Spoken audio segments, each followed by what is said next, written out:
My brother invited us over and assured us that we wouldn't need to worry about rent or utilities. My name is Christina. I work in the finance sector. My husband, whom I'll call Douglas, is a car mechanic.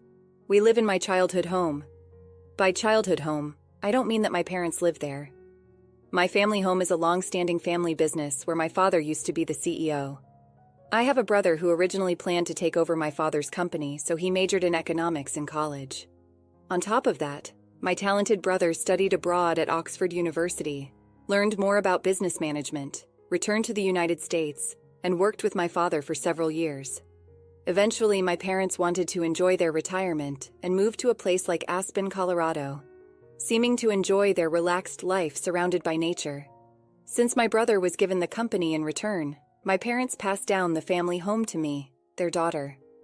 I decided to live there with my husband. The house is conveniently located with excellent access to public transportation, less than a 5-minute walk from the train station. Commercial facilities, hospitals, and schools are also within walking distance. Considering the future when our children leave the nest, we will be able to live comfortably. In that sense, I am grateful that my parents gave me this house.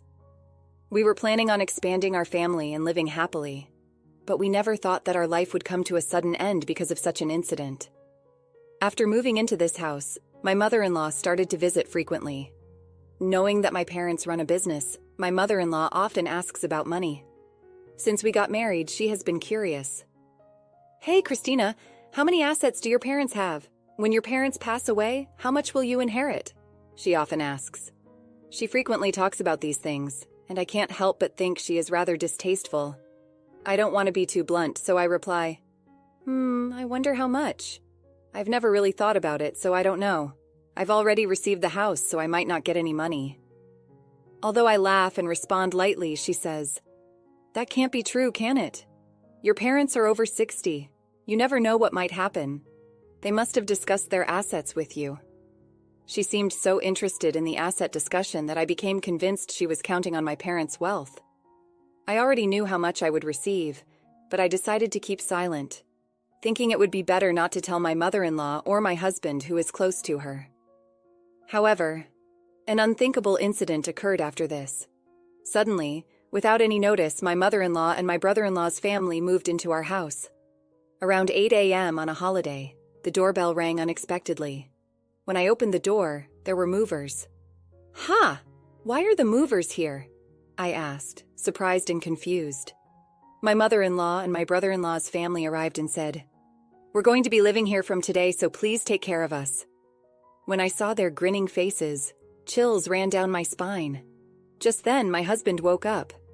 When I asked him to explain the situation, he said nonchalantly, "What's the problem if Mom and the others move into this house? It's so spacious, so you should be able to spare some room." He spoke as if it was only natural to give them some space. I was surprised enough that we were living together. But then my sister-in-law said something even more outrageous. "We were invited by your brother, Christina. Since he called us, we're not going to pay any rent or utilities, so we're counting on you." My brother-in-law intruded into various rooms without permission and said, "This room has good sunlight, so give it to us, Douglas. Move all the stuff in here out to the hallway." I felt dizzy at this exchange. This is my house, but they were opening rooms here and there, trying to use them as their own. My mother-in-law and sister-in-law's family had been lacking common sense for a while, especially my sister-in-law, who had rummaged through my bag without permission before. If things continued like this, they would take over my room. "Enough is enough! This is my house! Why are you acting like you own this place? I've had it! I want everyone to get out!" I normally don't lose my cool or raise my voice in anger, but having these people move into the house my parents gave me without permission and treating it like it was theirs was something I could not stand. That's why I lost control of my emotions and shouted at all three of them. But then, something unexpected happened. "How dare you talk to us like that? You're the one who should get out!" The moment those words were spoken, I felt a severe pain in my cheek. Wait, did I get slapped? I realized what had happened a few seconds after being hit. I was stunned. I couldn't believe what had happened, and all that was left was a throbbing pain in my cheek. At that moment, I felt something snap inside me. I can't live with people who would do something like this, but this house is mine. I don't want them living here like parasites. I packed up my things to leave the house, intending to inform my family about this. I had to find a place far away from home, so I rented a monthly apartment for the time being. From there, I would have to commute to work. The moment I told my parents about it over the phone, I could tell they were furious, even through the phone, especially my dad. He is very doting and has always adored me and my brother. He was a strict CEO, but as a father, he was always kind and quick to help when we were in trouble. I didn't want to involve my parents, who were just about to retire, in something like this, but I was forced to because my inherited house was being taken away from me. While I was living in the monthly apartment, I was sure my husband and his family were freely using my house. So I decided to do something that my brother and father suggested. A few days later, I checked my phone during my break and found dozens of missed calls and messages from my husband. I knew why he was calling. I called the water company and the electric company to cut off the utilities. Our house is all electric, so nothing works without electricity, and we haven't installed solar panels yet, so there's no way to supply electricity. It's very hot right now, so it must be pretty tough without electricity and water. The calls from my husband were probably to do something about it. Just as I was about to ignore it, my husband called again, timing it perfectly with my break. "Hey, what's going on? There's no electricity and the water isn't working. You stopped the electricity and water, didn't you?" I could imagine the panicked state my husband was in from his voice over the phone. The house is mine. So now that I'm gone, there's no way I can leave the electricity and water on, right? That's why I had it cut off. If I left the utilities on, I would have to pay the bills even though I'm not living there. I can't accept that, so naturally I had it cut off. At this, my husband was furious and demanded that I renew the contract immediately. Just because he says to renew it doesn't mean I'm going to say, "Okay, I understand." If they want to renew it, they should do it with their own money. But whenever it comes to this, they always say things like, "It's your house, so you should pay." So their words and actions don't match. Anyway, I have no intention of renewing the contract.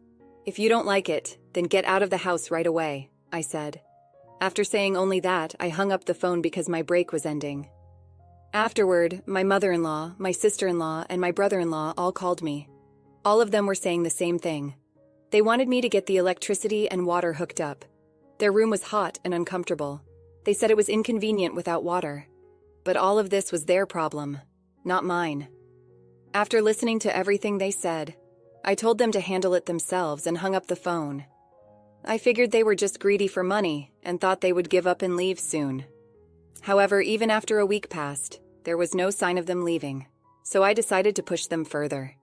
I consulted with my father's company's lawyer about the situation and asked him to send a notice to my husband. The content of the notice was about trespassing. They had barged into the house I owned without any consultation, drove me out of it, and were using it as their own. I explained to the four of them who used this malicious tactic that I was considering taking legal action. Hey, what's going on? Why did I get such a document from a lawyer? Was it necessary to go this far? My husband, who seemed panicked and not expecting me to go this far, came to me for a settlement. Knowing how concerned they are about their public image, the prospect of being sued would be extremely damaging to them mentally. They wanted to avoid dealing with a lawyer at all costs, but they didn't want to give up their current lifestyle, so they were probably scheming to persuade me to let them continue their current lifestyle. I could see through what my husband was thinking like it was in the palm of my hand. That said, there was no way I could listen to what they had to say, so I didn't comply with my husband. At this, my husband finally exploded in anger, forgetting that he was at work, and yelled at me loudly, "Cut it out! Are you getting carried away? Just because we're a little underhanded doesn't mean you can act so high and mighty. Go back to how things were right now and drop the lawyer." Even though he yelled in anger, it didn't affect me at all. On the contrary, I was annoyed by his phone call, thinking, "Who do you think you are, taking over someone else's house? No matter what you say or shout at me, my feelings won't change. If you continue to squat there, I will take legal action. You better think hard before you act." Over the phone, my husband was still shrieking, but I ignored him and hung up. This was a waste of time, and I had already talked to my lawyer about divorce. When I got home, I received calls from my mother-in-law and sister-in-law, but I knew they were just going to talk about settling the matter. I didn't want to waste any more time, so I blocked their numbers to prevent further calls. After that, my prideful husband's family couldn't bear the idea of being sued, so they packed their bags and vacated the house. Then, the lawyer intervened, and the divorce negotiations proceeded smoothly. I also had a house cleaning service come in, and finally I was able to return to my sparkling clean house. Living apart from my husband's family in a monthly rental was comfortable, but of course, living in my own home was the best. The house is pretty worn down in some places, so I need to consider renovating it soon. I consulted with my father, and he introduced me to a good contractor, so I started consulting about the renovation. Living alone is comfortable. I'm not bound by anyone. I can lie around on the sofa without getting scolded. I can eat whatever I want without anyone saying anything. While I was enjoying my current life, I received a call from my ex-husband for the first time in 3 months. At first, I didn't answer the phone because I didn't recognize the number. But when the call kept coming from the same number, I thought it might be from a contractor. So I reluctantly answered the phone. However, as soon as I recognized the voice, my mood was completely ruined. It was my ex-husband whom I had divorced 3 months ago. I had already divorced him with the intervention of a lawyer. We even made a promise never to approach each other again. So what on earth does he want now? I thought. Changing his phone number just to call me is strange, no matter how you look at it. We promised through our lawyer not to see or contact each other again. There's nothing left for us to talk about, so please don't contact me anymore. Right as I was about to hang up the phone, he said, "Hold on a minute, please. I just need you to listen just for a little while. I'm begging you." With that, he started yapping without any permission from me. My ex-husband's company is facing a serious financial crisis, and it's decided that his salary will be reduced. My mother-in-law's health is not good, and she is unable to work. My sister-in-law and her husband can't contribute to the living expenses since he isn't working a steady job. My sister-in-law is working multiple part-time jobs, but most of her paycheck is being used to pay off the debt that my brother-in-law made. The situation was desperate, as my ex-husband was trying hard to make ends meet, but with his salary getting cut, it would become increasingly difficult to survive. Well, hearing all that, I couldn't think of anything but, okay, is that so? Because they intruded into my house without my permission, did whatever they pleased, and then tried to kick me out. It's simply unbelievable. I feel nothing for the people who did such a thing, and I have no sympathy for them. Even if you tell me these things, it doesn't solve anything. It's your family. You should deal with it yourself. There's nothing I can do about it. At my words, my ex-husband started to panic even more. Don't say things like that. We're in serious trouble. We won't even be able to pay the rent for the apartment, and we'll be struggling for food tomorrow. Hey, we used to be a family, right? Please help us, he pleaded in a voice close to crying. But I was not convinced. When I was in trouble, he did nothing to help and looked down on me, along with my mother-in-law. Just like my mother-in-law, my sister-in-law and my brother-in-law have also always looked down on me. They insulted me for my plain appearance or my old-fashioned way of thinking. They told me not to come around because they said I was so stiff and outdated, that it was rubbing off on them, and they didn't care how hurt I was. As for my mother-in-law, she not only made things worse, but also pushed me to have a baby as soon as possible, forced strange herbal medicines on me, made unnecessary doctor's appointments, and told all the neighbors that I was a barren wife. Looking back, there wasn't a single good thing about my marriage. My ex-husband, who used to be so kind before we got married, started to become my mother-in-law's puppet after the wedding. The first day my mother-in-law stormed into our house, I was out because I had an appointment. My mother-in-law was upset by this and cried to my husband, "I wanted to see Christina, but she wasn't there. I want to be friends with Christina. I'm sad." After hearing his mother cry, my ex-husband yelled at me without listening to my side of the story. She said that she wanted to get along, but all she ever did when we met was badmouth me. My son seems to have lost weight recently. Is it because your cooking is so bad that he can't eat properly? She said things like this loudly, whether we were at home or outside, so there was no way we could get along. My sister-in-law and brother-in-law also joined in, laughing at me. I can't help people who act like this anymore. No matter what you say, my feelings won't change. I can't help you guys, so I'm going to hang up now, and don't ever contact me again. With that, I finally hung up the phone and blocked the new number. Knowing my ex-husband, he might change his number and try to contact me again, so I decided to change my phone number at the store over the weekend. But before that, those four took action. They broke the promise of the lawyer and suddenly came to my house at 11 p.m. "Open up! Let us in and take care of us! We're family, you should help us!" They were banging on the door, yelling without considering the time. "Hey! What's the matter at this hour? Please go back home as it's causing a nuisance to the neighbors." When I went to open the door, they seemed ready to barge in, so I figured I'd try talking through the intercom. But the four of them didn't care. They started banging on the door and raising a ruckus. I couldn't believe I was dealing with people this out of control. I was left holding my head in my hands. I was considering calling the cops when I heard sirens from outside. It looked like a neighbor had taken the initiative. As soon as they heard the police sirens, the surprised group thought I had called the police and tried to run away. But by then, a crowd had gathered, and escape was not an option. So the four of them were escorted to the police station by the responding officers. I was questioned about the incident, and I explained everything that had happened. After that, word about what my ex-husband and his pals had done spread quickly in the neighborhood. It turned out that among the crowd that had gathered was a co-worker of my ex-husband's. So by the next day, the whole office knew what had happened. He was already having a hard time because of a pay cut.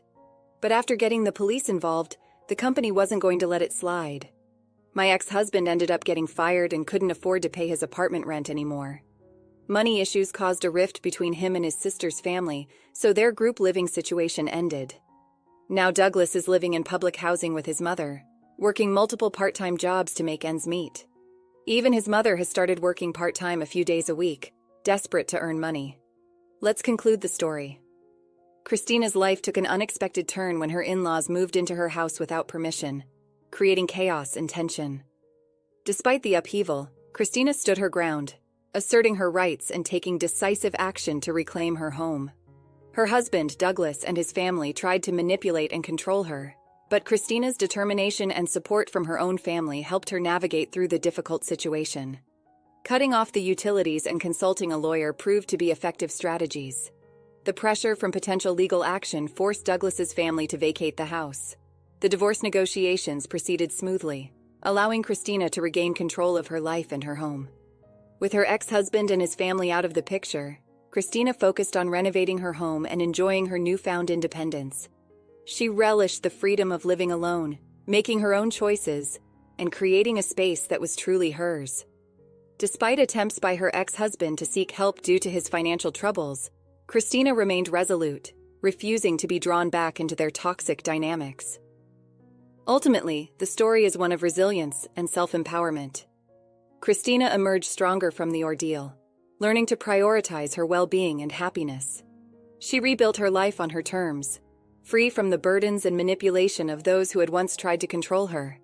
Her journey serves as a reminder of the importance of standing up for oneself and the value of a supportive family. After experiencing the full journey of our story, we'd love to hear your thoughts. How did the story resonate with you? Don't forget to like, subscribe, and stay blessed. Thank you for watching, and see you in the next story.